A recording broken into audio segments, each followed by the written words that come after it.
Haywaho tabaratai tabargo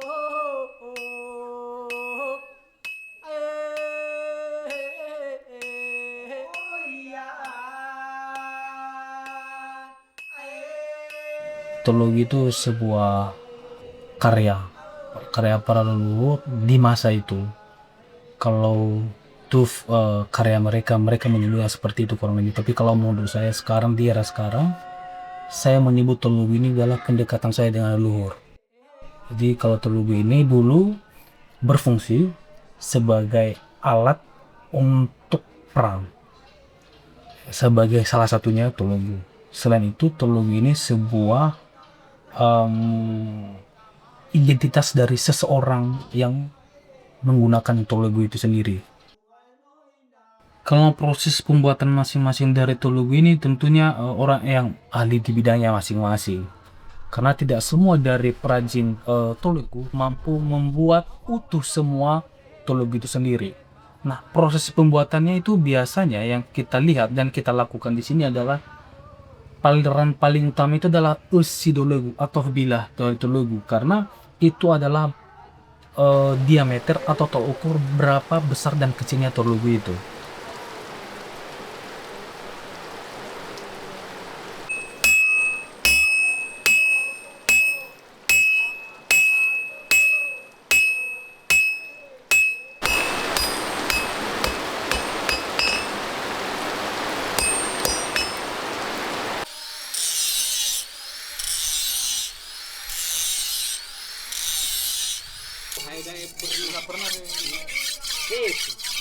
Kemudian ketika selesai dibuatnya psikodologi, maka masuk kita ke tahap cyanodologi, cyanodran. Cyanodran ini simpelnya. Kenapa harus ketika nomor 2? Karena ini juga salah satu pengukur dari lebarnya psikodologi bagian di bawah.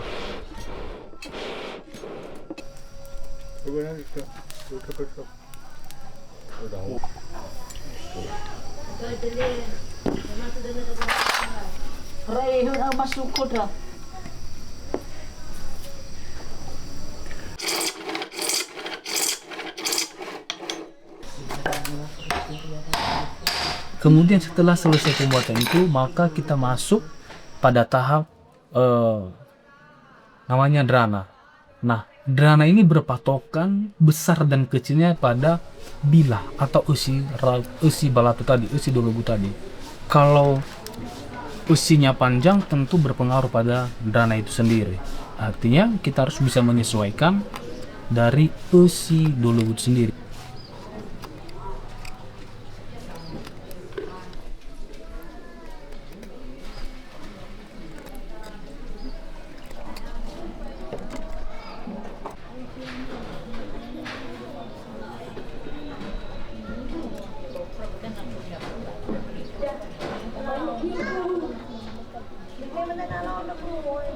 Setelah selesai, maka usidologu disatukan ke drana yang ada furanya tadi dengan jano, dengan posisi dilubangi, maka dimasukkan di dalam.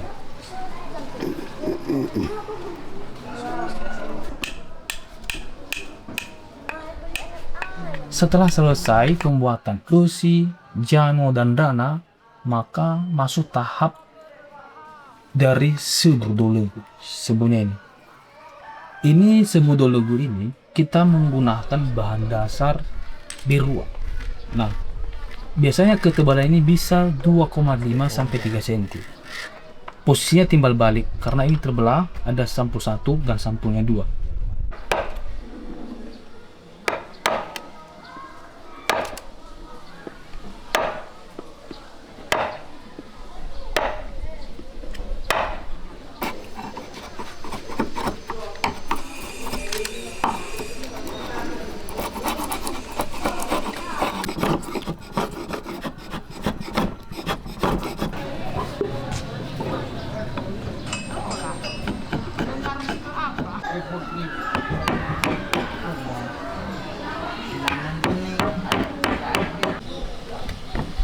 Disatukan dengan dikunci oleh cincin-cincin ini. Kita nyebutnya niasa tolego. Setelah selesai semua pembuatan ini, maka fokus pada pembuatan ragu. Pembuatan ragu ini disebut ragu. Ketika udah jadi ini disebut ragu sawali. Nah, ragu ini bagian ini, anyaman ini, itu bisa ukurannya disesuaikan dengan besarnya dari tolugu itu sendiri.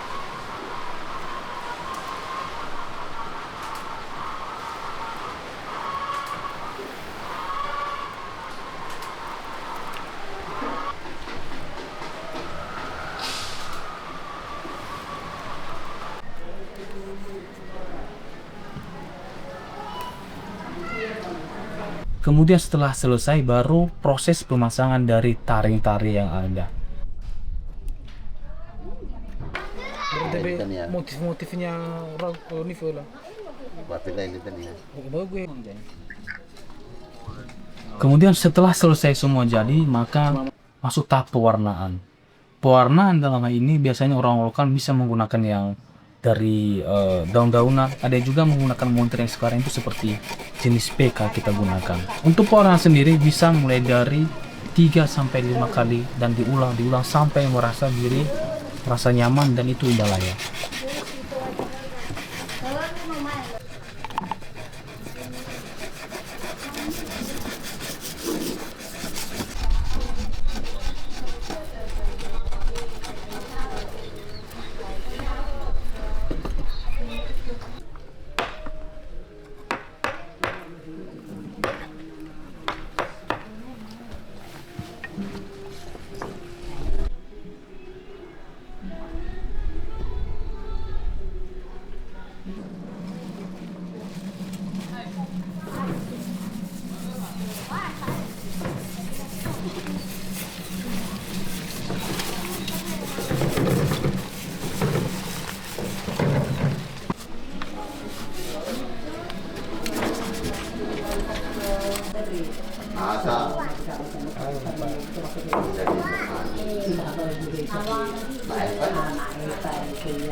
Tolugu itu sebenarnya mewakili dari diri kita sendiri.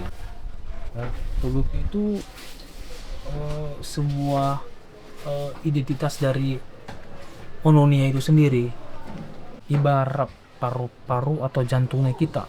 Inilah. Makanya kita mewarisi dan mampu melestarikan nama yang Tolugu. Berharap juga Tolugu tetap diwarisi siapapun dan dimanapun. Demikian.